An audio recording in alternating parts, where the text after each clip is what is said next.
Hello everyone, कैसे हैं आप सब। उम्मीद करता हूं आप सब बहुत अच्छे होंगे। स्वागत है आप सबका एक और बेहतरीन लेक्चर में। हम कर रहे हैं पॉलिटी के प्रीवियस ईयर क्वेश्चंस की बेहतरीन प्रैक्टिस। जो आपका सीजीएल का एग्जाम हुआ है दिसंबर में, तो उसके अंदर कुल मिला के 40 शिफ्ट्स हुई हैं, प्लस जो आपका मेंस का पेपर हुआ है मार्च में, तो उन सब शिफ्ट्स का मिला करके हम बहुत ही बढ़िया एनालिसिस कर रहे हैं यहां पे। और मेरा मतलब एनालिसिस से है, मतलब कि हर एक क्वेश्चन को हम पूरी तरीके से निचोड़ लेते हैं, इस तरीके से कि एग्जामिनर अब आपका आने वाले एग्जाम में कुछ भी इससे इर्द गिर्द बनाएगा तो आपको पक्का उसका आंसर आता होगा। नहीं यकीन होता, जो बच्चे पहली बार आए हैं तो इस लेक्चर को पूरा देख लेना, एकदम सही जगह पे आए हो अगर आप बढ़िया सी रिवीजन करना चाहते हो तो। ये हमारा अभिनंदन बैच चल रहा है, इसके बारे में मैं आपको लेक्चर के बीच में बताऊंगा। फ्री ऑफ कॉस्ट आपकी तैयारी करवाई जा रही है। मेरा नाम है समृद्ध श्रीवास्तव और मैं आपको जनरल अवेयरनेस पढ़ाता हूं। बाकी डिटेल्स हम लेक्चर के बीच में बात करेंगे। तो फटाफट से सीधा मुद्दे पे आते हैं और एक एक क्वेश्चन को हम डीपली समझेंगे और एक क्वेश्चन से हम मिनिमम 15 क्वेश्चन निकालेंगे। ठीक है, आप देख लीजिए पुराने लेक्चर्स भी, कल भी पीवाईक्यू का वीडियो आया था और सारे लेक्चर आपको डिस्क्रिप्शन में एक प्लेलिस्ट होगी जनरल स्टडीज बाय समृद्ध सर, तो वहां आपको लेक्चर्स मिल जाएंगे। जो बच्चे पहली बार आए हैं तो इस लेक्चर को पहले पूरा देखना। ठीक है जी, चलिए। Which article deals with the power of parliament to amend the constitution and procedure therefor, SSC CGL 2022। कौन सा अनुच्छेद संविधान में संशोधन करने की संसद की शक्ति और उसके लिए प्रक्रिया से संबंधित है। तो ये क्वेश्चन बहुत बार रिपीट हो चुका है और ये वाले जो लेक्चर्स है वैसे भी आपके हर पेपर के लिए फायदेमंद होने वाले हैं, चाहे सीडीएस हो, सीएपीएफ हो, एफकैट हो, एसएससी के जितने एग्जाम्स हैं। तो ये हर पेपर में ऑलमोस्ट ये क्वेश्चन कई बार रिपीट हुआ है। अब अगर मैं बात करूं इस क्वेश्चन के आंसर की, तो ये बात कर रहे हैं अमेंडमेंट प्रोसीजर की। अमेंडमेंट का मतलब है कि संविधान में किस तरीके से संशोधन किया जाता है। इस प्रोसीजर को एक बार ढंग से समझ लेते हैं इसी क्वेश्चन की हेल्प से। तो अगर मैं बात करूं अमेंडमेंट की, ठीक है, तो क्या तरीका है अमेंडमेंट करने का, आज आपका पूरा फंडा मैं क्लियर कर दूंगा। अमेंडमेंट अगर करना है, संविधान में संशोधन करना है, तो उसके कई तरीके हैं। ठीक है ना। अब अमेंडमेंट करने के लिए जो आर्टिकल दिया हुआ है वो है आर्टिकल नंबर 368 और पहले देख लीजिए इसका कॉन्स्टिट्यूशनल प्रोविजंस क्या क्या याद रखने हैं। ये आता है पार्ट नंबर, रोमन में लिखा है ये 20, पार्ट 20 में आता है आर्टिकल नंबर 368। ठीक है, इसमें प्रॉपर प्रोसीजर लिखा है कि अमेंडमेंट प्रोसीजर कैसा होना चाहिए। अब आपको अगर संविधान में संशोधन करना है तो क्या आप संविधान को की हर चीज को बदल सकते हैं? नहीं ना। तो इंडिया का कॉन्स्टिट्यूशन इसीलिए कहा जाता है कि ये फ्लेक्सिबल है पर ये साथ में रिजिड भी है। इसका मतलब ये है आप पूरा का पूरा संविधान चेंज नहीं कर सकते। कॉन्स्टिट्यूशन का एक बेसिक स्ट्रक्चर होता है कि इसके बलबूते पे आपका पूरा कॉन्स्टिट्यूशन टिका हुआ है और ये बेसिक स्ट्रक्चर की जो डेफिनेशन है ना, यहां से सवाल बनता है। जो कॉन्स्टिट्यूशन का बेसिक स्ट्रक्चर है, हमारे संविधान का बेसिक स्ट्रक्चर है, उसको आप चेंज नहीं कर सकते। इस बात को आपको ध्यान रखना है। और ये बात बेसिक स्ट्रक्चर की डेफिनेशन कहां से मिली है, तो एक केस हुआ था बहुत फेमस, कई बार आपने सुना होगा, केशवानंद भारती केस। इसका ईयर पूछा जाता है, इसके बारे में काफी इंफॉर्मेशन आपसे एग्जाम पूछता है। केशवानंद भारती केस, इसका ईयर आप याद रखेंगे 1973। तो बेसिकली इसमें बेसिक स्ट्रक्चर को डिफाइन किया गया था, मतलब कि संशोधन कर सकते हो पर बेसिक स्ट्रक्चर को हार्म नहीं कर सकते। अब जैसे कोई एक ऑर्डिनरी बिल होता है, कई तरह के बिल्स होते हैं, पार्लियामेंट में हमने पढ़ा है, पार्लियामेंट का लेक्चर उसी प्लेलिस्ट में मिलेगा। एक होता है ऑर्डिनरी बिल, एक होता है मनी बिल और एक होता है कॉन्स्टिट्यूशनल अमेंडमेंट बिल। ठीक है ना। तो संविधान को संशोधन करने के लिए बकायदा एक बिल लाना पड़ेगा। अब उस बिल के कुछ प्रोसीजर है, वो प्रोसीजर आपको पता होना चाहिए कि अगर आपसे क्या सवाल बनेगा पेपर में, तो मैं आपको बता देता हूं कि constitutional amendment bill either house of the parliament, दोनों में से किसी भी हाउस में पेश हो सकता है। ईदर हाउस ऑफ पार्लियामेंट, चाहे लोकसभा में चाहे राज्यसभा में। क्वेश्चन ना ऐसे ही आता है स्टेटमेंट की फॉर्म में कि दोनों में से किस हाउस में, लोकसभा, राज्यसभा या either house of the parliament. इतना आ गया समझ में, दोनों में से किसी भी हाउस में। प्राइवेट मेंबर के द्वारा भी हो सकता है, मिनिस्टर के द्वारा भी पेश हो सकता है। अब इस बिल को पास किया जाएगा दोनों हाउसेस से, और इसके लिए क्या है ना कि इसको पास किया जाएगा, उसके लिए क्या तरीका होगा, उसके लिए कई तरह की मेजॉरिटी होती है। Simple majority, special majority, special majority of second kind होती है, वही हमने आर्टिकल 368 में पढ़ना है। तो एक बार मेन मुद्दा यह है कि अगर बिल दोनों हाउसेस से पास हो गया, ठीक है ना, तो अगर दोनों हाउसेस से पास हो गया तो सीधा प्रेसिडेंट के पास जाएगा, और प्रेसिडेंट के पास में कोई चॉइस नहीं होगी, उसको साइन करने ही करने पड़ेंगे। जैसे बाकी बिल्स में तो वो वीटो लगा सकता है, पर यह बात ध्यान रखना कॉन्स्टिट्यूशनल अमेंडमेंट में उसके पास वीटो पावर नहीं होती। दूसरी चीज ये कि अगर एक हाउस से पास हो गया, दूसरे में अटक गया, तो इसे हम बोलते हैं डेडलॉक। तो इसको सॉल्व करने के लिए नॉर्मली ज्वाइंट सिटिंग बिठाई जाती है। आपका प्रीवियस ईयर क्वेश्चन है, उसमें पूछा हुआ है कि इनमें से किस टाइप के बिल में ज्वाइंट सिटिंग नहीं बिठाई जाती, तो वो है कॉन्स्टिट्यूशनल अमेंडमेंट बिल। और साथ ही आपका जो मनी बिल होता है, इसके अंदर भी ज्वाइंट सिटिंग से काम नहीं बनेगा कि ज्वाइंट सिटिंग बिठा ली और उसके बाद वोट करवा के बिल को पास करा लिया। तो ये तो हो गया तरीका। अब आपको समझना है कि आर्टिकल नंबर 368 क्या कहता है। देखिए, सबसे पहले समझ लीजिए कि टाइप ऑफ अमेंडमेंट क्या क्या होती है। ये पूरा एक क्वेश्चन के थ्रू ही हम पूरा का पूरा टॉपिक रिवाइज करते हैं। हर क्लास में मैं आपको इसी तरीके से पढ़ाता हूं ताकि आपके कंसेप्ट्स क्लियर रहें। तो टाइप ऑफ अमेंडमेंट में अब किसी एक तरह की संशोधन है जिसमें सिंपल मेजॉरिटी की जरूरत पड़ेगी। Simple majority. अब ये सिंपल मेजॉरिटी क्या होता है? सिंपल मेजॉरिटी का मतलब होता है कि 50% +1, ठीक है, दोनों में से किसी भी हाउस में वोटिंग चल रही हो, उसमें यस या नो, तो 50% +1, इतनी एक सिंपल मेजॉरिटी होती है of the house present and voting. तो कुछ तरीके की अमेंडमेंट तो ऐसी होती है जिसमें सिंपल मेजॉरिटी की जरूरत होती है, कुछ तरीके की अमेंडमेंट होती है जिसमें स्पेशल मेजॉरिटी की जरूरत पड़ती है। किसकी? स्पेशल मेजॉरिटी की। अब ये स्पेशल मेजॉरिटी क्या होता है? स्पेशल मेजॉरिटी का मतलब होता है कि दोनों हाउसेस से कम 2/3 मेंबर्स उसको पास करें, यानी अगर इसे परसेंटेज में देखो तो 66.66% मेंबर्स हो गए। ठीक है ना, ये आपकी अंडरस्टैंडिंग के लिए जरूरी है चीजें, इसलिए बता रहा हूं। एग्जामिनर क्वेश्चन पूछते टाइम अगर उसे टफनेस बढ़ानी है क्वेश्चन की, तो इन्हीं चीजों को आपको स्टेटमेंट में डाल के दे देगा और आपका कंसेप्ट इस लेक्चर के बाद हमेशा के लिए क्लियर हो जाएगा। तो इतना समझ में आया, एक सिंपल मेजॉरिटी से आप चेंज कर सकते हो कुछ चीजों को, कुछ चीजों को आप स्पेशल मेजॉरिटी से करेंगे जिसमें 2/3 मेजॉरिटी चाहिए दोनों हाउसेस की, लोकसभा से भी राज्यसभा से भी। एक और कैटेगरी होती है इन बिल्स की जिसको हम बोलते हैं special majority of second type. तो इसमें क्या होता है? स्पेशल मेजॉरिटी तो चाहिए ही चाहिए पार्लियामेंट की। अब संविधान में संशोधन करना है तो उसमें मेन हाथ पार्लियामेंट का ही होता है। इसमें स्टेट लेजिस्लेचर, जो स्टेट की असेंबली है, वो कुछ नहीं कर सकती। तो अब बात हो रही है स्पेशल मेजॉरिटी दूसरी टाइप की। तो इसमें क्या चाहिए? इसमें दोनों हाउसेस की स्पेशल मेजॉरिटी तो चाहिए ही चाहिए, प्लस जो 50% स्टेट्स हैं, यानी हमारे देश में अगर 28 स्टेट्स हैं तो कम से कम 14 से ज्यादा, 50% से ज्यादा, इतनी स्टेट्स का भी अप्रूवल होना चाहिए और इनकी अपनी अपनी असेंबली में सिंपल मेजॉरिटी से अप्रूवल चाहिए होता है। तो कुछ ऐसी चीजें भी होती है संविधान में जिन्हें चेंज करने के लिए इस टाइप की मेजॉरिटी चाहिए। अब बात अगर मैं करूं आर्टिकल नंबर 368 की, तो इन तीनों टाइप में से जो सिंपल मेजॉरिटी है ये आर्टिकल नंबर 368 में नहीं आती है। सिर्फ special majority of first type and special majority of second type, ये वाला प्रोसीजर बताता है आर्टिकल नंबर 368। समझे? तो आर्टिकल नंबर 368 पूरा प्रोसीजर सिर्फ बताता है कि अमेंडमेंट को किस तरीके से किया जाएगा।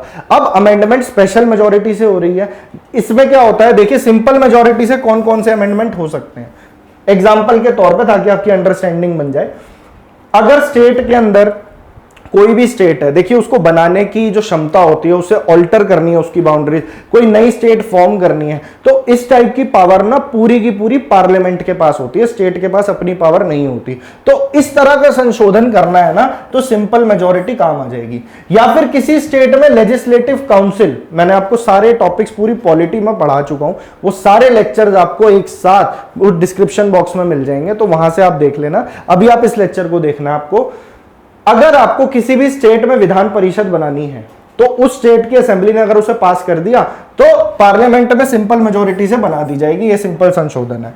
स्पेशल मेजोरिटी की अगर हम बात करें, तो संविधान की जो बेसिक चीजों में चेंज करना है, जैसे फंडामेंटल राइट्स में, फंडामेंटल ड्यूटीज में, ठीक है, डीपीएसपी में, पर शर्त यह है कि बेसिक स्ट्रक्चर को आप हाथ नहीं लगा सकते। और बेसिक स्ट्रक्चर की डेफिनेशन केशवानंद भारती केस 1973, ठीक है। तो इस तरह का क्वेश्चन आएगा। अब अगर स्टेट्स का भी अप्रूवल चाहिए, 50% स्टेट्स की सिंपल मेजोरिटी भी चाहिए, साथ ही स्पेशल मेजोरिटी चाहिए पार्लियामेंट की, तो इस टाइप के संशोधन में आ जाती हैं वो चीजें जिसमें पावर स्टेट और सेंटर के बीच में शेयर होती है। जैसे प्रेसिडेंट का इलेक्शन प्रोसीजर में कुछ चेंज करना है ना, और सेपरेशन ऑफ पावर्स में कुछ करना है, मतलब कि स्टेट के पास ये पावर, सेंटर के पास ये पावर, 7 शेड्यूल के अंदर लिस्ट होती है, अगर उनके सब्जेक्ट्स में कुछ चेंज करना है, तो इस तरह की स्पेशल मेजोरिटी काम आती है। आई होप अब आपको समझ में आ गया होगा कि अमेंडमेंट का मतलब एग्जैक्टली क्या होता है। अब आपका कंसेप्ट स्ट्रांग हो गया है। तो इसे कहते हैं क्वेश्चन का एनालिसिस। हमने एग्जामिनर के माइंड को इस तरीके से पढ़ना है कि अगली बार वो चाहे तो इससे बाहर सवाल आपका ना बना पाए, ठीक है ना। तो इसे कहते हैं एनालिसिस। अब इसी तरीके से हम इस क्वेश्चन को देखते हैं। कह रहे हैं which article of the constitution of India authorises the president to seek the opinion of the supreme court in specific categories of matters. Bharat के संविधान का कौन सा अनुच्छेद राष्ट्रपति को विशिष्ट श्रेणी के मामलों में सर्वोच्च न्यायालय की राय लेने के लिए अधिकृत करता है। CGL 2022। और इस क्वेश्चन को भी मैं इजी कैटेगरी में डालूंगा, क्यों? क्योंकि ये क्वेश्चन भी बहुत बार रिपीट हुआ है। और यहां पे बात हो रही है सुप्रीम कोर्ट की एक पावर की। अब अगर सुप्रीम कोर्ट की बात कर रहा है, तो नेक्स्ट टाइम इस बात की क्या गारंटी है कि सुप्रीम कोर्ट से कोई और सवाल नहीं बनेगा? तो फटाफट से सुप्रीम कोर्ट के इंपॉर्टेंट पॉइंट्स में आपको रिवाइज करवाता हूं, ठीक है। देखिए, ये एक रिवीजन लेक्चर है, क्वेश्चंस का हम सहारा ले रहे हैं, ठीक है। डायरेक्शन क्वेश्चन दे रहा है और बहना हमने उसके साथ। सुप्रीम कोर्ट की अगर मैं बात करूं, तो संविधान में पूछ ले कि कौन से पार्ट में आता है, तो यूनियन वाला पार्ट है पार्ट 5, ठीक है। तो एक बात आप ध्यान रखोगे भाई, पार्ट 5 जिसमें सारा president, vice president, council of minister, parliament, फिर सुप्रीम कोर्ट। पार्ट 5 के आर्टिकल नंबर 24, 124, आर्टिकल नंबर 124 बहुत ज्यादा जरूरी है। यह बताता है इस्टेब्लिशमेंट ऑफ सुप्रीम कोर्ट। ये आर्टिकल बाय हार्ट याद होना चाहिए, कई बार पेपर में रिपीट हुआ है। अभी आएंगे इसके ऊपर भी कि क्या क्या पावर्स है, भी आपको सब कुछ पता लग जाएगा, बस कान खुले रखना। और इन लेक्चर्स की PDF वगैरह भी, जो मैं आपको थ्योरी भी पढ़ाता हूं, तो वो सारी आपको बाद में मैं टेलीग्राम चैनल पर प्रोवाइड कर दूंगा। पर अगर आप मेरे लेक्चर्स को फॉलो करोगे तो वैसे भी कोई जरूरत नहीं पड़ेगी, आपको सारी चीजें टिप्स पे याद कराऊंगा। आर्टिकल नंबर 124 आ गया समझ में, ठीक है। अब मैं बात करता हूं सुप्रीम कोर्ट की। सुप्रीम कोर्ट के आर्टिकल्स 124 से लेके वैसे आर्टिकल 147 तक जाते हैं, उसके बाद फिर CAG का मामला शुरू हो जाता है। तो सुप्रीम कोर्ट के बारे में मैं आपको बताऊं तो ये जो है, ये एक फेडरल कोर्ट बना था गवर्नमेंट ऑफ इंडिया 1935 में, पर हमारे लिए जरूरी है इंडिपेंडेंस के बाद। इंडिपेंडेंस के बाद इसकी पहली मीटिंग होती है भाई 28 जनवरी 1950 के अंदर।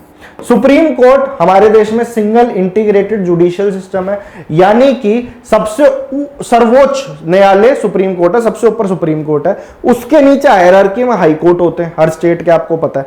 उसके नीचे सबऑर्डिनेट कोर्ट जिसमें सेशन कोर्ट, डिस्ट्रिक्ट कोर्ट, फिर और ट्रिब्यूनल्स वगैरह। तो सिंगल अगर बिल्डिंग देखो तो सबसे ऊपर सुप्रीम कोर्ट बैठा है, तो इसको हम कहते हैं एपेक्स कोर्ट। ये लास्ट कोर्ट ऑफ अपील होता है, आखिरी में अपील हो के एंड में इसके पास ही जाती है, जो इसकी एपिलेट जुरिस्डिक्शन में भी आता है। साथ ही गार्जियन और प्रोटेक्टर ऑफ फंडामेंटल राइट्स भी होता है। मतलब कि अगर आपके जो आपके मौलिक अधिकार हैं, फंडामेंटल राइट्स हैं, अगर उसका कहीं पे भी वायलेशन या हनन हुआ है, तो आप सुप्रीम कोर्ट के पास जाएंगे, सुप्रीम कोर्ट उसके लिए आपको प्रोटेक्शन देगा, ठीक है। तो ये एपेक्स कोर्ट है, इससे ऊपर कोई कोर्ट नहीं है। इसकी स्थापना 28 जनवरी 1950 में हुई पूरी तरीके से। शुरू में इसके अंदर कुल मिला के 8 जजेस होते थे, जिसके अंदर एक चीफ जस्टिस होगा, यह आर्टिकल 124 में लिखा है कि 8 जजेस होंगे, एक चीफ जस्टिस होगा और 7 अन्य जजेस होंगे, और ये सारे जजेस प्रेसिडेंट अपॉइंट करता है। पर पार्लियामेंट टाइम टू टाइम इन जजेस को रिवाइज कर सकती है एक्ट्स के थ्रू। तो अभी करंट में देखा जाए तो 34 जजेस है, इसमें इंक्लूडिंग है सीजीआई, जो चीफ जस्टिस ऑफ इंडिया होता है, chief justice of supreme court, सबसे सीनियर मोस्ट जज होता है सीजीआई, और इन्हीं के आगे प्रेसिडेंट अपनी शपथ भी लेते हैं। काफी ऊपर की पोजीशन है चीफ जस्टिस ऑफ इंडिया की। ठीक है जी। अगर आपसे पूछ ले, अब हमें इंफॉर्मेशन एक्सट्रैक्ट करनी है, एग्जामिनर और क्या क्या पूछ सकता है। अगर आपसे पूछ ले, क्योंकि हम इसकी कॉम्पोजिशन देख रहे हैं अभी, चीफ जस्टिस ऑफ इंडिया है, अन्य 33 जज और है। सबसे पहले चीफ जस्टिस ऑफ इंडिया कौन थे इंडिपेंडेंट इंडिया में?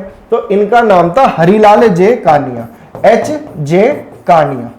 ठीक है, ये क्वेश्चन एग्जाम में पूछ सकता है। अब अगर सबसे पहला पूछ रहा है तो करंट भी पूछेगा, और अभी 50th, जब आप ये वीडियो देखेंगे, हो सकता है बाद में देखें, अभी देख रहे हैं तो अभी 50वें हैं। इनका नाम है D.Y. चंद्रचूड़। 2022 में इनका अपॉइंटमेंट हुआ था, चंद्रचूड़। इन्होंने रिप्लेस किया था अभी उदय उमेश ललित को। ठीक है, तो ये 50वें चीफ जस्टिस ऑफ इंडिया है, तो ये नाम आपको याद रखना है। अब आपको क्या याद रखना है, देखिए फटाफट से देखते हैं। जो जजेस होते हैं सुप्रीम कोर्ट के या हाई कोर्ट के भी जो जजेस होते हैं, उनको अपॉइंट कौन करता है? उनको अपॉइंट करता है प्रेसिडेंट। ठीक है,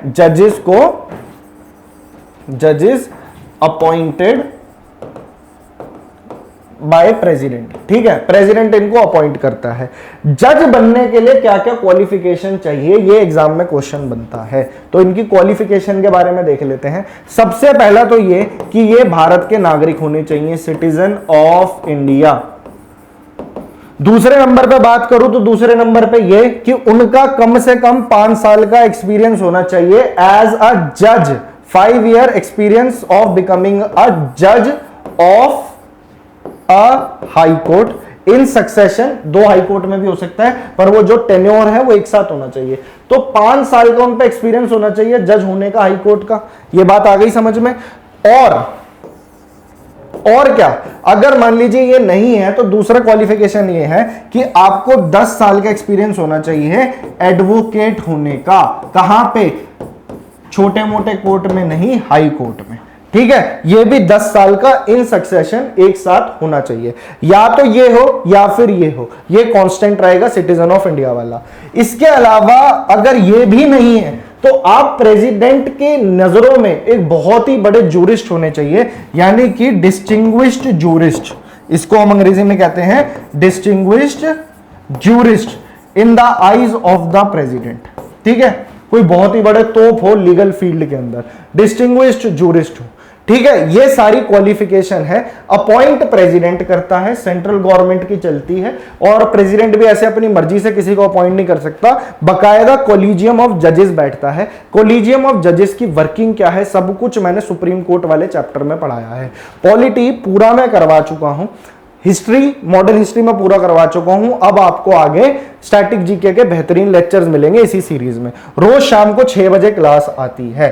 तो फटाफट से देख लिया हमने, क्वालिफिकेशन भी हमको समझ में आ गई। ठीक है, अब यहां से क्वेश्चन आएगा वो भी बता दोगे। आर्टिकल 124 बता दिया। अब और क्या आपको याद रखना है सुप्रीम कोर्ट के उससे? तो सबसे पहली चीज आपको याद रखनी है इसकी जूरिसडिक्शन। तो एक बार जूरिसडिक्शन देखते हैं इनकी। जूरिसडिक्शन, जूरिसडिक्शन का मतलब होता है सुप्रीम कोर्ट की एक्चुअल में पावर क्या क्या होती है। ठीक है, नंबर 1 पहली पावर इनकी होती है कि इनकी एक होती है ओरिजिनल जूरिसडिक्शन। ओरिजिनल जूरिसडिक्शन। ठीक है, अब इससे रिलेटेड जो आर्टिकल है वो है आर्टिकल नंबर 131। तो ओरिजिनल जूरिसडिक्शन कहता है कि अगर सेंटर की जो यूनिट्स हैं यानी जो स्टेट्स हैं, अगर उनके बीच में कोई कॉन्फ्लिक्ट हो जाए, सेंटर या स्टेट के बीच में कॉन्फ्लिक्ट हो जाए, किसी यूनियन टेरिटरी और स्टेट के बीच में कॉन्फ्लिक्ट हो जाए, तो ये तो अपने आप में ही इतने बड़े केसेस है क्योंकि कोई सुप्रीम कोर्ट से नीचे का कोर्ट ले ही नहीं सकता, हाई कोर्ट इस केस को नहीं ले सकता। तो ओरिजिनल का मतलब ये हुआ वो केसेस जो डायरेक्टली सुप्रीम कोर्ट के पास जाते हैं। तो ये हो गए आपके ओरिजिनल जुरिस्डिक्शन में, अगर दो यूनिट्स में दो स्टेट्स में, दो सेंटर और स्टेट के बीच में, तो इस तरह का अगर कोई कॉन्फ्लिक्ट है तो उसे सुलझाएगा कौन? Supreme court. और ओरिजिनल जुरिस्डिक्शन में ही आपकी सुप्रीम कोर्ट क्या आता है कि writ jurisdiction. Writ jurisdiction is a part of judicial review.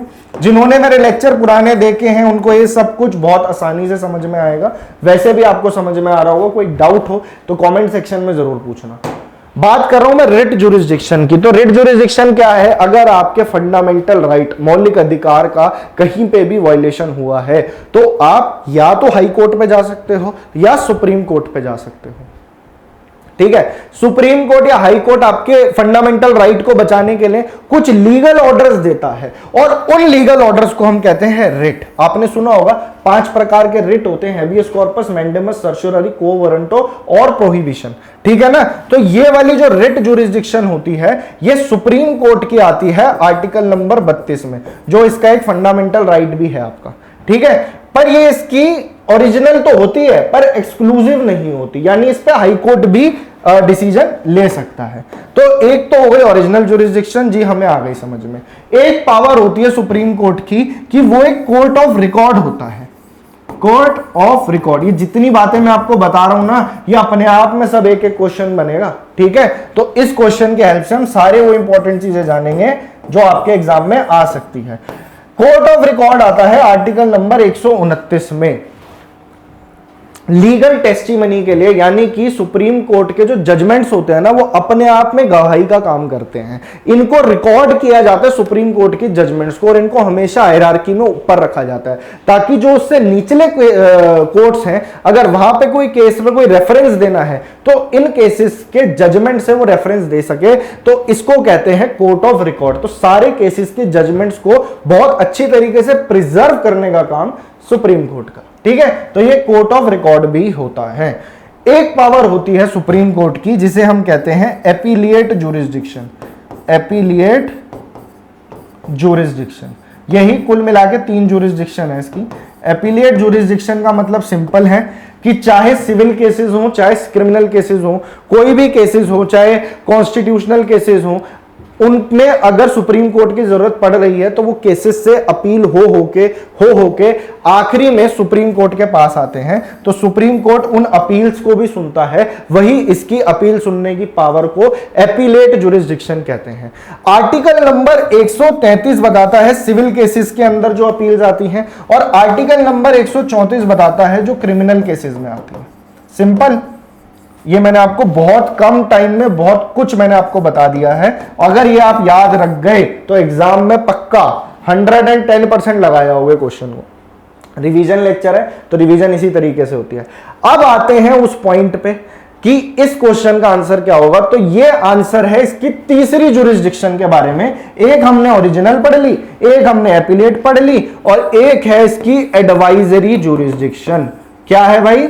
Advisory jurisdiction. इसका सिंपल सा मतलब यह है कि अगर प्रेसिडेंट को किसी भी मैटर ऑफ लीगल एडवाइस चाहिए, किसी भी मैटर ऑफ लॉ पे, किसी भी मैटर पे कोई भी लीगल एडवाइस चाहिए, तो वो सुप्रीम कोर्ट के पास जा सकता है और सुप्रीम कोर्ट उसको ये एडवाइस देगा। उसकी ये जुरिस्डिक्शन है आर्टिकल नंबर 143 के अंदर 143 में। अब वो प्रेसिडेंट के ऊपर है कि वो सुप्रीम कोर्ट के द्वारा दी गई एडवाइस को माने या ना माने, पर एडवाइस लेने के लिए प्रेसिडेंट सुप्रीम कोर्ट पे जा सकता है। ठीक है, तो इस तरीके से हमने सुप्रीम कोर्ट के भी इंपॉर्टेंट पॉइंट्स रिवाइज कर लिए। हमने देख लिया सुप्रीम कोर्ट कब बना, पहले जज कौन थे, अभी कौन है, क्वालिफिकेशन देख ली, जुरिस्डिक्शन समझ ली, और क्या चाहिए। ठीक है, तो इंपॉर्टेंट आर्टिकल देख लो। Article 124 establishment of supreme court, article number 129 court of record. ठीक है, आर्टिकल नंबर 131 कहता है ओरिजिनल जुरिस्डिक्शन जो है उसकी। आर्टिकल नंबर 133 कहता है सिविल केसेस में जो आपके पास ऊपर आएंगे केसेस अपील्स के थ्रू, ठीक है। और आर्टिकल नंबर 134 कहता है किसके बारे में, जो अपील्स आएंगी आपकी क्रिमिनल केसेस के थ्रू। क्रिमिनल हैंडराइटिंग थोड़ी सी मेरी ऐसी है, पर मैं आपको चीजें बहुत तरीके से ऑर्गेनाइज्ड वे में बताता हूं कि दिमाग में वो चीजें आपको समझ में आती रहे। तो टेंशन मत लेना, मेरे डिटेल लेक्चर देखोगे वैसे भी सब कुछ आ जाएगा, और जो बच्चे रिवीजन करने आए हैं उनके लिए तो वैसी पक्की पकाई खिचड़ी है। तो आर्टिकल 134, आर्टिकल 143 एडवाइजरी जुरिस्डिक्शन, इन आर्टिकल्स के थ्रू आपने पूरा का पूरा सुप्रीम कोर्ट पूरा का पूरा चार्ट लिया, ठीक है जी। चलिए सुप्रीम कोर्ट हमने पढ़ लिया, अमेंडमेंट पढ़ लिया, चलते हैं आगे देखते हैं और कौन सा नया टॉपिक खुलने वाला है इस क्वेश्चन के थ्रू। एग्जामिनर पूछ के तो देखे कोई क्वेश्चन, हम सबके आंसर देंगे। To safeguard public property and to abjure violence is a dash in the Indian constitution. भारतीय संविधान में सार्वजनिक संपत्ति की रक्षा करना और हिंसा को समाप्त करना डैश है। ये क्या है तो हमें देख के पता लग रहा है ये एक ड्यूटी है। और इस टाइप का क्वेश्चन हमने लास्ट लेक्चर में भी लिया था, वो भी पीवाईक्यू उसका लेक्चर था। अगर आपने प्रीवियस ईयर क्वेश्चंस मेरे देखने हैं एनालिसिस इंडियन पॉलिटी का और मॉडर्न हिस्ट्री का, वो भी आपको प्लेलिस्ट में ही मिलेंगे, थ्योरी भी उसी के अंदर है, लाइन वाइज लेक्चर लगे हैं। कल मैंने पीवाईक्यू उसकी एक क्लास ली थी, एक आज ले रहा हूं, एक कल फिर लूंगा, ठीक है। तो आपका पॉलिटी बहुत अच्छा रिवाइज हो जाएगा इनके थ्रू, और इसके बाहर मुझे नहीं लगता कुछ आएगा आपके पेपर में। बात करूं मैं अभी फंडामेंटल ड्यूटी की बात हो रही है, तो आपको इसकी जो कमांडिंग लैंग्वेज है उससे आपको पता लग रहा होगा कि हमारे अगर कुछ मौलिक अधिकार हैं तो कुछ मौलिक कर्तव्य भी हैं। फंडामेंटल राइट्स हैं तो फंडामेंटल ड्यूटीज भी हैं। तो फंडामेंटल ड्यूटीज फटाफट से देख लीजिए, मैंने आपको लास्ट क्लास में बताया था। फंडामेंटल ड्यूटीज हमने कौन से देश से लिया है, मतलब किस देश का आइडिया था जो हमने अपने संविधान में अडॉप्ट किया है, तो ये है यूएसएसआर से, ठीक है जी। फंडामेंटल ड्यूटीज कौन से पार्ट में आती है, तो एक बात ध्यान रखना, जब संविधान बना था फंडामेंटल ड्यूटीज संविधान का हिस्सा नहीं थी, इनको बाद में डाला गया। कब डाला गया? 42वें संशोधन के through, 42nd amendment act, amendment act, ठीक है। और ये कब आई थी? 1976 में, 1976 में। इस वाली अमेंडमेंट को मिनी कॉन्स्टिट्यूशन भी कहा जाता है, क्योंकि इसके अंदर बहुत सारे संशोधन, काफी सारी चीजें चेंज हुई थी। 42वें संशोधन में आई, तो इसको संविधान में जगह कहां पे मिली? तो इसके लिए बनाया गया एक पार्ट 4A, ठीक है। एक पार्ट 3 है जिसमें फंडामेंटल राइट्स है, पार्ट 4 में डीपीएसपी है, और पार्ट 5 में द यूनियन है। उसके बीच में फिक्स किया पार्ट 4A को, और इसके अंदर मात्र एक आर्टिकल है फंडामेंटल ड्यूटी में, आर्टिकल नंबर 51A, और इसी एक आर्टिकल में कुल मिला के 11 फंडामेंटल ड्यूटीज दी हुई है। कितनी दे रखी है? Fundamental duties 11। पूछ ले फंडामेंटल ड्यूटीज किसकी रिकमेंडेशन पे डाली गई थी, तो आइडिया तो यूएसएसआर का था, पर प्रॉपर एक कमिटी बैठी थी जिसको हम जानते हैं स्वर्ण सिंह कमिटी के नाम से, जिसने रिकमेंड किया था, स्वर्ण सिंह कमिटी। ये नाम आपको ध्यान रखना है, कई बार पेपर में आता है। तो 11 फंडामेंटल ड्यूटी, समझे? शुरू में 10 फंडामेंटल ड्यूटी थी, बाद में एक को ऐड किया गया। तो 10 फंडामेंटल ड्यूटीज की जो लिस्ट है वो पूरी आपके सामने यहां पे लिखी है, कि नजर इसको मार लेना, बहुत इजी है। कि संविधान को रिस्पेक्ट करना है, नेशनल फ्लैग को रिस्पेक्ट करना, नेशनल एंथम को रिस्पेक्ट करना। अच्छा, फंडामेंटल ड्यूटीज जस्टिसिएबल नहीं होती, यानी कि अगर आपने उसको फॉलो नहीं भी किया तो उसके लिए आपको जेल नहीं हो जाएगी, ऐसा कुछ नहीं होने वाला। पर आपसे अपेक्षा करी जाती है कि आप इन ड्यूटीज को as a citizen of India follow करेंगे। To realize and follow the essential ideals of secularism, preserve culture and heritage। Question में क्या है? safeguard public property and abjure violence। तो ये रहा, safeguard public property and abjure violence। तो ये था आपका फंडामेंटल ड्यूटीज, पूरा का पूरा 5 मिनट में शायद रिवाइज कर लिया होगा हमने, पूरा पूरा टॉपिक रिवाइज हो रहा है। मजा आ रहा है लेक्चर में तो शेयर हो जाना चाहिए। और ये अभिनंदन बैच जो चल रहा है, हमारा टारगेट है आपको 70 से 75 क्लासेस के बीच में पूरा का पूरा कोर्स करवा देना। मैं आपको जनरल अवेयरनेस करवाता हूं, साइंस की क्लासेस भी होती है, इंग्लिश की भी होती है, रीजनिंग की भी होती है। कब होती है, कैसे होती है, लेक्चर के एंड तक बने रहो, बताऊंगा, ठीक है। और रोज 6 बजे आती है, बस इतना समझ लो। सब्सक्राइब का बटन दबा के बेल आइकन दबा दोगे तो नोटिफिकेशन आ जाए। ये तो हम कई बार पढ़ चुके हैं जो फंडामेंटल राइट्स है, तो उसको बहुत स्पीडली हम रिवाइज करेंगे फटाफट से। बात हो रही है right to freedom of religion की। ये कौन से आर्टिकल्स के अंदर आता है? तो ब्रैकेट अगर आपको याद है, देखिए सीधा सीधा ब्रैकेट पूछ रखा है, CGL 2022 ब्रैकेट्स मैंने आपको याद कराए थे। धर्म की स्वतंत्रता का अधिकार भारत के संविधान के किन अनुच्छेदों में निहित है? तो अब मैं बात कर लूं आपसे फंडामेंटल राइट्स की, तो फंडामेंटल राइट्स हमने कौन सी कंट्री से इंस्पायर हुए थे? तो यूएसए का जो बिल ऑफ राइट्स था वहां से आया फंडामेंटल राइट्स। संविधान में इसको कहां जगह मिलती है? तो बहुत इंपॉर्टेंट क्वेश्चन है, कई बार पूछा है पार्ट 3 में। इससे रिलेटेड आर्टिकल्स कहां से कहां तक हैं? आर्टिकल नंबर 12 से आर्टिकल नंबर 35 तक। आपको मैंने आखिरी क्लास में भी बताया था, एक बात ध्यान रखना, अगर आप पॉलिटी के कुछ चैप्टर्स में भी दिक्कत करते हो तो उसके लिए कौन कौन से लेक्चर देख लेना, मैं नहीं कह रहा सारे देख लो। पार्लियामेंट, उसके 2 आपके पार्ट्स आए हैं, प्लेलिस्ट में मिल जाएंगे, थंबनेल पे सब कुछ लिखा हुआ है। पार्लियामेंट देख लेना, सुप्रीम कोर्ट देख लेना, प्रेसिडेंट देख लेना और फंडामेंटल राइट्स देख लेना। यहां से सबसे ज्यादा क्वेश्चन बने हैं आपके CGL में, या कोई भी एग्जाम देते हो, ये हॉट टॉपिक्स होते हैं। आर्टिकल 12 से 35, ठीक है। कुल मिला के कितने फंडामेंटल राइट्स हैं? 6 हैं। पहले 7 थे, फिर 1 कम हो गया, ठीक है। तो अब ये 6 फंडामेंटल राइट्स को डिफरेंट कैटेगरीज में बांटा हुआ है, तो ब्रॉड कैटेगरीज बता रहा हूं ताकि आपको ब्रैकेट समझ में आ जाए। तो सबसे पहला आता है आपका right to equality, right to equality, ठीक है। ये हो गया आपका सबसे पहला फंडामेंटल राइट। इससे रिलेटेड जो आर्टिकल है वो आपको मिलेंगे आर्टिकल नंबर 14 से लेके आर्टिकल नंबर 18 के बीच में, सारे पढ़ाए हुए हैं। Equality before law, prohibition of discrimination on the ground only of religion, race, caste, sex और place of birth, equality of opportunity in public employment, abolition of untouchability, abolition of title, article 18 तक, ठीक है। उसके बाद आता है right to freedom,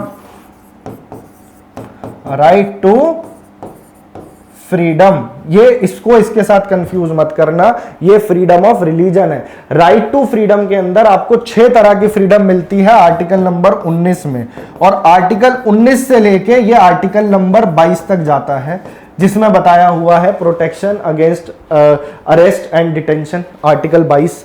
तो ये 4 आर्टिकल आपको फ्रीडम में मिल जाएंगे। फिर आता है आपका ह्यूमन ट्रैफिकिंग और एक्सप्लॉयटेशन ऑफ चिल्ड्रंस के रोकने के लिए, जो शोषण के विरुद्ध आपका राइट है, right against exploitation, right against exploitation, ठीक है जी। तो ये आएगा आपका आर्टिकल नंबर 23 और 24 में, समझ गए। तो 3 राइट तो मैंने आपको यहां बता दिए। चलिए इसको थोड़ा सा इरेज कर देता हूं मैं, ये आई होप आपको समझ में आ गया होगा। तो ये एक तरीका है जिससे हमने पूरा फंडामेंटल राइट ही रिवाइज कर लिया। कोई डाउट हो तो बिल्कुल पूछ लेना। नंबर 4 पे आएगा आपका एक्सप्लॉयटेशन हो गया, नंबर 4 पे आ गया आपका right to freedom of religion. तो ये हो गया right to freedom of religion. 24 तक वहां था, फिर आर्टिकल 25 से आर्टिकल 28, आर्टिकल 25 से आर्टिकल 28, आर्टिकल 14 से 18 राइट टू इक्वालिटी, आर्टिकल 19 से 20 राइट टू फ्रीडम, आर्टिकल 29 और 30 यहीं लिख लीजिए। तो यहां पे आएगा आपका एजुकेशनल एंड कल्चरल राइट्स, जो देश की माइनॉरिटीज हैं, एजुकेशनल एंड कल्चरल राइट्स। तो वो अपनी स्क्रिप्ट, लैंग्वेज, जो ट्राइबल एरियाज हैं और जो लिंग्विस्टिक माइनॉरिटीज हैं, रिलीजियस माइनॉरिटीज हैं, अपनी लैंग्वेज, अपनी स्क्रिप्ट को प्रिजर्व कर सकते हैं, अपनी तरह के एजुकेशनल इंस्टीट्यूशंस खोल सकते हैं। तो ये एजुकेशनल कल्चरल राइट्स में आता है 29 और 30 में। और इन सारे राइट को प्रोटेक्ट करने के लिए अपने आप में एक फंडामेंटल राइट है, heart and soul of Indian constitution, article number 32, जो कि है कॉन्स्टिट्यूशनल रेमेडीज। जो मैंने आपको सुप्रीम कोर्ट में बताया ना कि अगर किसी फंडामेंटल राइट का हनन हो गया तो आप कहां जाओगे, सुप्रीम कोर्ट या हाई कोर्ट के पास जाओगे, वो ये रेमेडीज आपको देगा जिससे आप अपने फंडामेंटल राइट को बचा सकते हो। इसलिए फंडामेंटल राइट जस्टिशिएबल होते हैं नेचर में। समझे मेरी बात?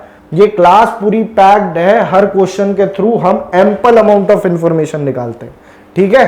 तो इसी तरीके से इन लेक्चर्स को अगर आपने कामयाब बनाना है, इसे ज्यादा से ज्यादा शेयर करना, दैट्स ऑल, सिर्फ ये आपसे एक डिमांड है।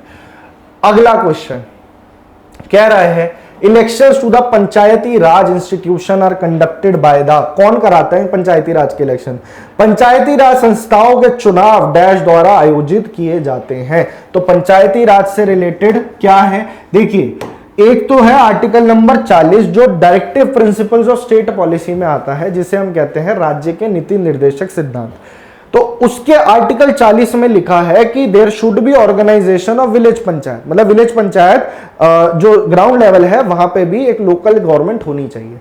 पर इसको कॉन्स्टिट्यूशन में जगह पाने में बहुत टाइम लग गया, और ये जो पंचायती राज सिस्टम है एग्जैक्टली ये 73rd अमेंडमेंट के थ्रू आया।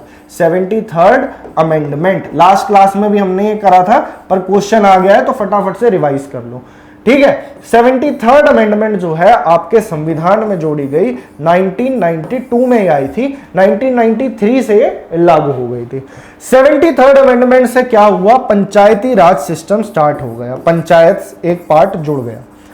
और ये जो पंचायत वाला पार्ट है इसके लिए स्पेशल एक पार्ट बना जिसे हम कहते हैं पार्ट 9। एज इट इज सब अपने आप में एक क्वेश्चन बन के आ सकता है। पार्ट 9 में कुछ आर्टिकल्स आते हैं जो पंचायत से डील करते हैं, तो वो आर्टिकल कौन से हैं? आर्टिकल 243 के सब पार्ट्स हैं, 243, फिर 243 A B C D E F G H I J K L M N O तक जाएगा। तो 243 से 243 ओ तक, और फिर आगे पी से लेके जेड जी तक आपका म्युनिसिपैलिटी जाता है। इसको एज इट इज याद कर लो। साथ ही एक अलग से अनुसूची जोड़नी पड़ी इसके लिए, तो ये सारी कॉन्स्टिट्यूशनल प्रोविजन याद रखनी है। एक शेड्यूल ऐड किया गया, शेड्यूल नंबर 11, जिसके अंदर 29 फंक्शनल आइटम डाली गई कि पंचायत जो है वो किस चीजों के ऊपर काम करेगी, ठीक है। और ये जो पंचायत वाला टॉपिक है पूरा का पूरा स्टेट के अंडर आ गया, ठीक है ना। अब ये इलेक्टेड बॉडी है पंचायत जो है। अब ये जो पंचायत के इलेक्शंस होते हैं, पूछ रहा है कि ये कौन करवाता है, कौन देखता है कि इलेक्शंस प्रॉपर तरीके से हो रहे हैं नहीं हो रहे हैं? तो हमारे देश में एक लौती ऐसी बॉडी है इलेक्शन कमीशन ऑफ इंडिया, जो सेंटर लेवल पे है। पर पंचायत के इलेक्शंस जो है वो स्टेट का टॉपिक है, तो स्टेट की भी अपनी एक इलेक्शन कमीशन होती है जो कि पंचायत के और म्यूनिसिपैलिटी के इलेक्शंस देखती है, करवाती है। तो आपके क्वेश्चन का आंसर ये हो जाएगा, और इसके थ्रू हमने पूरा पंचायती राज भी देख लिया, जो कॉन्स्टिट्यूशन में इंपॉर्टेंट क्वेश्चन बन सकता है, प्रोविजन आते हैं। अगला क्वेश्चन, अभी जब मैं आपको फंडामेंटल राइट पढ़ा रहा था उसी से रिलेटेड है। Which of the following is a right under article 300A? निम्नलिखित में से कौन सा अनुच्छेद 300A के तहत एक अधिकार है? ठीक है, तो अब बात हो रही है कि इनमें से कौन सा 300A में है। तो अगर मैं बात करूं आपसे, दोबारा से एक बार आपकी नजर डालता हूं मैं फंडामेंटल राइट्स पे, जो एक पॉइंट छूट गया था। देखिए, जब फंडामेंटल राइट हमारे संविधान में डले हैं तो कुल मिला के 7 फंडामेंटल राइट थे। 2 इंपॉर्टेंट अमेंडमेंट आपको याद रखनी है फंडामेंटल राइट्स में जो हुई है, ठीक है। और अमेंडमेंट वही हो सकती है जो बेसिक स्ट्रक्चर को नुकसान ना पहुंचाए। तो फंडामेंटल राइट में एक बार अमेंडमेंट हुई, कब? 44th कॉन्स्टिट्यूशनल, ये 42nd नहीं है, 44th है। 44th, कई बार कंफ्यूजन होता है बच्चों को। कॉन्स्टिट्यूशनल अमेंडमेंट एक्ट, ठीक है ना। पहले संपत्ति का अधिकार, ठीक है ना, ये हुआ करता था राइट टू प्रॉपर्टी। तो राइट टू प्रॉपर्टी एक फंडामेंटल राइट होता था। तो राइट टू प्रॉपर्टी पहले कौन से आर्टिकल में आता था? आर्टिकल नंबर 31 में आता था, ठीक है। इस अमेंडमेंट के बाद, अब ये अमेंडमेंट आई कब है ये पूछ सकता है, 1978 में। इस आर्टिकल को उठाया और ले जाके फंडामेंटल राइट से बाहर निकाला और डाल दिया आर्टिकल 300A में। तो ये राइट तो रहा पर फंडामेंटल राइट नहीं रहा, ये एक लीगल राइट बन गया, ठीक है ना। तो पहले इंफ्रास्ट्रक्चर प्रोजेक्ट चलाने में गवर्नमेंट को दिक्कतें आने लगी थी कि सब लोग अगर राइट टू प्रॉपर्टी क्लेम करेंगे तो हम इंफ्रास्ट्रक्चर कायेगा करेंगे। तो इसलिए लीगल राइट दे दिया कि आपको कंपनसेशन वगैरह मिल जाएगा, प्रॉपर्टी अगर हटनी होगी तो हटेगी बेटा। तो ये है राइट टू प्रॉपर्टी। और फंडामेंटल राइट में एक और मेजर चेंज कब आया था? 86th अमेंडमेंट के थ्रू। कब आया था? 86th अमेंडमेंट के थ्रू, जो 2002 में आई थी। इसके अंदर राइट टू एजुकेशन जोड़ा गया। क्या जोड़ा गया? Right to education. और ये जो राइट टू फ्रीडम वाला पोर्शन था ना, आर्टिकल 19 से 22 के बीच में, उसी में डाला गया इसको आर्टिकल 21A करके। तो ये दो अमेंडमेंट आपको फंडामेंटल राइट से याद करनी है। अब आपका फंडामेंटल राइट भी ऑलमोस्ट ऊपर से सारा रिवाइज हो गया। ठीक है जी। कह रहा है which branch of the government is responsible for implementing laws and policies. बस थोड़ा सा और रह गया लेक्चर, यहां तक देख लिया है तो थोड़ा और देख लो। मुझे पता इंफॉर्मेशन का शायद ओवरलोड हो गया होगा आपके ऊपर, पर टेंशन मत लो, एक दो बार और रिवाइज करोगे, पुराने पीवाई की उसके साथ मर्ज करके देखना, मजा आ जाएगा। कानून और नीतियों को लागू करने के लिए सरकार की कौन सी शाखा जिम्मेदार है? अगर हम संविधान में देखें तो ये पूरा पॉलिटिकल स्ट्रक्चर आप तीन जगहों पे, आप तीन तरीके से आप बाइफरकेट कर सकते हो। तो पहला होता है एग्जीक्यूटिव, ठीक है, एग्जीक्यूटिव, दूसरा लेजिस्लेचर, तीसरा जुडिशरी। एग्जीक्यूटिव वो हिस्सा होता है जो एक्चुअल में कानून को फॉलो करता, मतलब कानून को फॉलो करवाता है, पॉलिसीज को फॉलो करवाता है। हमारे देश में सबसे ज्यादा पावरफुल कौन है? Prime minister, council of minister, यानी जिसकी सरकार है। तो एग्जीक्यूटिव में आपका प्रेसिडेंट भी आता है क्योंकि president is a part of that machinery. President भी आता है, इसके अंदर पीएम आ गया, इसके अंदर काउंसिल ऑफ मिनिस्टर आ गया, ये इंपॉर्टेंट लोग हैं, साथ ही अटॉर्नी जनरल कह लीजिए, सीएजी कह लीजिए। तो ये वाली जो टीम है ये सारी एग्जीक्यूटिव का काम करती है। ठीक है। अब कानून को बनाता कौन है? तो वो पार्लियामेंट बनाती है। पार्लियामेंट इनसे सवाल भी पूछती है सरकार से कि भैया क्या हो रहा है, 0 आवर में क्या, क्वेश्चन आवर में पूछा जाता है, बजट पे डिस्कशन होते हैं। तो लेजिस्लेचर का काम होता है एग्जीक्यूटिव से सवाल पूछना प्लस कानून बनाना। तो ये काम हो गया आपकी पार्लियामेंट का। सेंट्रल लेवल पे बता रहा हूं, स्टेट में सारी समझ गए, पार्लियामेंट का। और जुडिशरी तो आपको पता ही है, जो सिंगल इंटीग्रेटेड जुडिशियल सिस्टम है, जिसमें सबसे ऊपर सुप्रीम कोर्ट है, फिर हाई कोर्ट है, फिर सबऑर्डिनेट कोर्ट्स हैं। ठीक है। तो ये सारा सिस्टम है जुडिशरी का, इजी है। और ये चौथा ऑप्शन पता नहीं क्यों दे रखा है, नीति आयोग है, तो इसका कोई लेना देना नहीं है, पर नीति आयोग आया है तो फटाफट देख लो एक बार। 2015, अब जो चीज मुझे दिख जाती है मैं बताता जरूर हूं। 2015 1 जनवरी को ये संस्थान बनी थी। एक इंपॉर्टेंट क्वेश्चन, नीति आयोग जो है ये कॉन्स्टिट्यूशनल बॉडी नहीं है। सबसे बड़ी बात, सबसे बड़ा कंफ्यूजन होता है बच्चों को। इससे पहले इसकी जगह थी प्लानिंग कमीशन।